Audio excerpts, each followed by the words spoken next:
So, one of the things we did yesterday was we started by looking for a study. And then we realized that you are actually aware of a lot of other places where we can find academic research without having to go directly to the academic research. So why don't we let's talk about alternatives first, and then later we're going to actually look at a study and you're going to give me some tips on how to decipher it. That would be wonderful. Yes. Yeah, I'm a strong believer of let's not reinvent the wheel. If we know there is an easier way, why not? Especially when someone else does the hard work, it's like ah. So there are a whole bunch of different places where both teachers who've been super invested in research and have been reading the research, translate it and post it as blogs or books and stuff like that. But there are also some organizations and books. Like when speaking of blogs, there's a chemical orthodoxy that kind of focuses explicitly on chemistry education, but there are lots more popular blogs. I think, and if I'm not wrong, you've hosted a majority of them on your podcast before, um, with Learning Scientists, Mm-hmm. retrievalpractice.org, Effortful Educator, that's Blake Harvard, Learning in the Brain, that's led by Andrew Watson, um, retrievalpractice.org is by Dr. Pooja Agarwal, with whom actually the guy that you mentioned on decoding the meta-analysis is on. Mm-hmm. There are also some of the articles in Edutopia and EdSurge are really evidence-based and really tie in tightly, and some of them are teachers kind of sharing their experience. So Mm-hmm. if you're looking for something quick, these are some handy places to go to.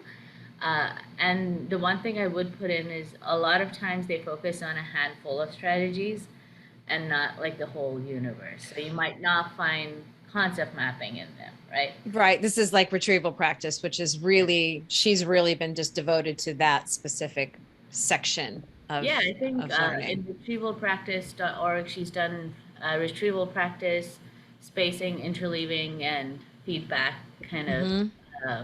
in that realm. Mm-hmm. And I think Learning Scientists also kind of picked on the five or six.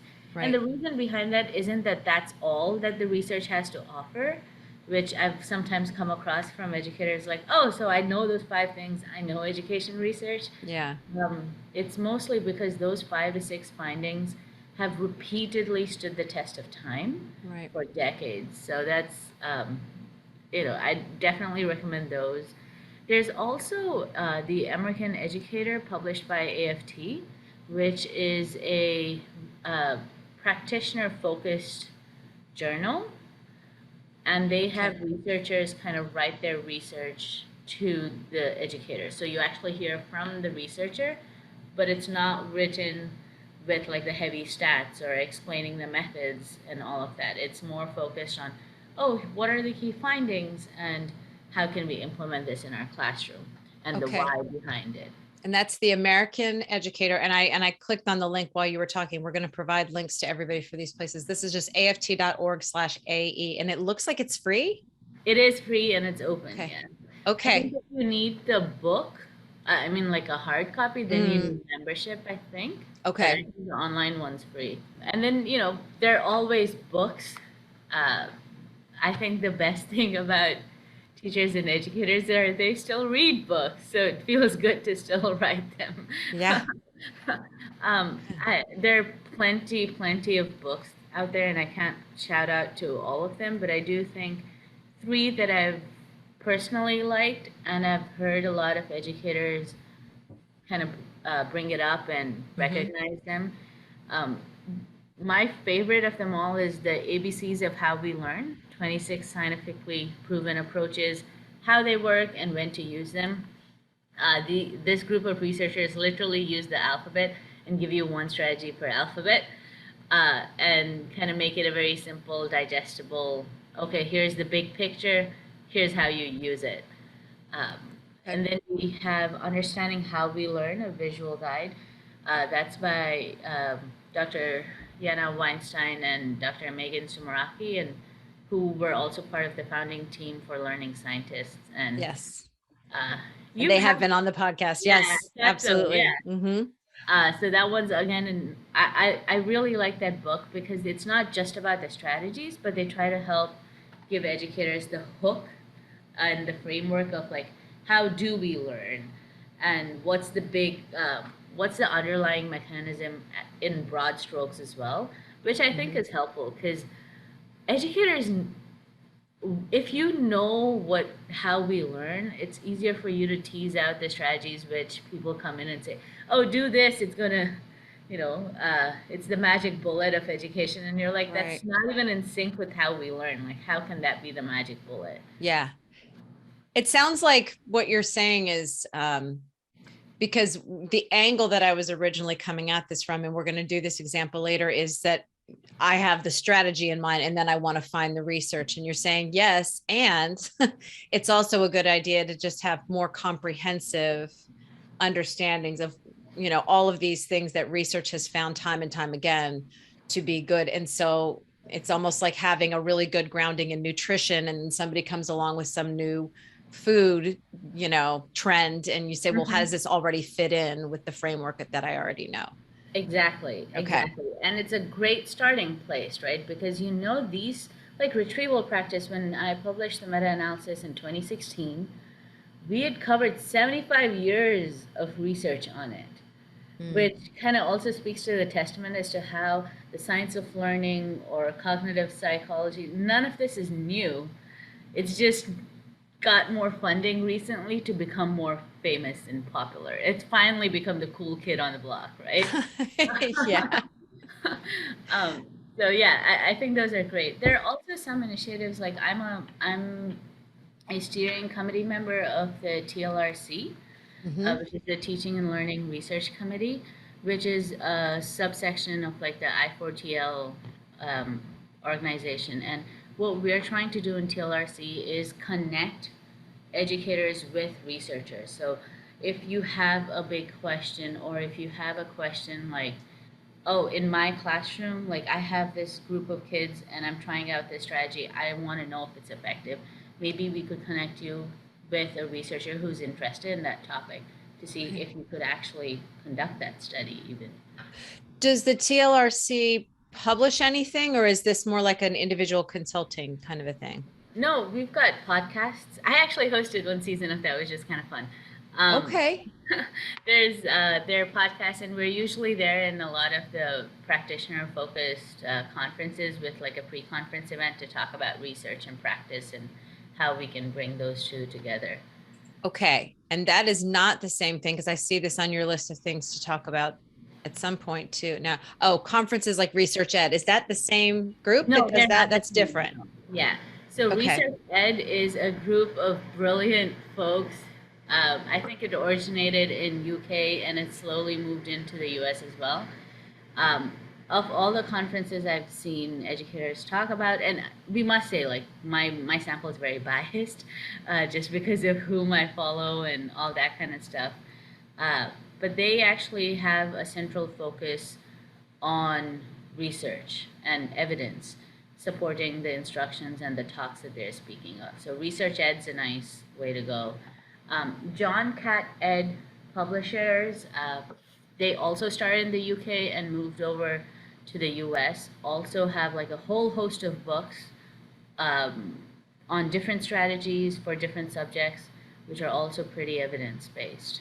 I know I'm like throwing out a whole bunch of sources out there, but just because there is actually so much out there that's much easier to access. We've talked, like most of the resources I've shared so far are very driven by the people who run it or like specific organizations, right? Like the American Educator publishes, I think, once or twice a year, maybe. Mm. And blogs, you really never know when you'll get what you want, or can I really find it? Am I Right. finding the blog kind of Yeah. thing? So actually, two or three other ways that you can do it is there are handbooks of research on topics. So if you're into reading comprehension, there's a handbook for reading research. If you're into multimedia learning like I am, then there is like the Cambridge Handbook of Multimedia Learning. So like if you want like the whole shebang, you Hmm. could always just have that book handy. to kind of look through and see what's happening. And is that written as like a textbook that just sort of discusses different things, or is it just a collection of studies on that topic? No, it's written like a textbook, so you can just read Okay. through it.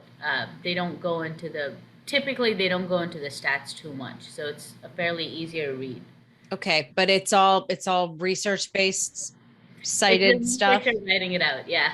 Okay. Okay. It, think of it like if you were in grad school and you're going to an intro class, Hmm. that might be the book that the teacher asks you to have in hand because it covers the topics that Okay. you're covering. Okay. Yeah, I'm embarrassed by how much of this you're telling me, and I'm hearing it for the first time. But It's Jennifer, it's not your yeah, fault. The problem is we've never really gone out there to educators and said it's already there. yeah. So many times I hear people say, "Oh, teachers should use evidence-based practices. Teachers don't care about research." I'm like, we tell them to use research. We don't give them the research We don't know where to find it. And or I don't know if this is my graduate degree is in writing. I wanted to specialize in my content area. So maybe it's because I didn't get a master's in curriculum instruction. Maybe people who study education as their graduate thing know about these things, but maybe not. I mean, I'd say maybe not. Actually, another organization, Deans for Impact, is trying to work on that exact problem you mentioned. let's They're put that on here. That sounds really familiar to me. It's come across my radar. So Deans for Impact are actually working with the teacher prep programs to Hmm. include the science of learning and more research in the teacher prep programs itself. So you're kind of introduced to all of this when you're training. Okay. I wrote that in there, so it's there now. Okay, thank you. Okay. So any other places before we kind of move beyond this? Because I'm going to make a list of this. It's all going to be over on Cult of Pedagogy, a list of links to this stuff. Anything else people need to hear about? Yeah, absolutely. I'd be remiss if I don't mention the IES, the Institute of Education and Sciences reports. So not all, but a good chunk of the research is actually funded by the government, right? So Mhm. any research that's funded by the government typically requires public reporting. So if there are two places you can look for, you can always pull up the original articles. We will talk about that in a little bit. But even reports, they've actually summarized and synthesized reports for educators. So they look through decades of research and publish it as a report. And you also have the What Works Clearinghouse, where they've created practice guides, which is like a here's the big idea, this is how you apply it now. Poof. Talk about not reinventing the wheel. This is you're giving me material for the next 10 years of my website. So thank you for that. Oh My my pleasure. gosh. My pleasure. There's Ugh, also ASCA REL, but we can talk about that in a little bit. okay. Okay. Yeah, so there's So a lot of different sources, but I hope it makes people feel a lot more comfortable that if you are interested in research, you don't have to know a ton of stats and dig deep through the supposed dungeons of internet to figure out where that right. number is hiding. Well, and also, and we're going to get to this soon too. One thing that happens to me all the time is I hit paywalls all the time where it's like, this study is amazing. You're going to have to give us $45 for it. I'm like, okay, well, never mind then, because I'm not even sure if it's what I need, which is really the biggest barrier is not knowing. And so you're just fumbling through. So knowing that there are all these people who are working on basically synthesizing, summarizing, the research and making it digestible and it's there. We just need to now know about it and take advantage of it. So I'm going to spread the word hard about that.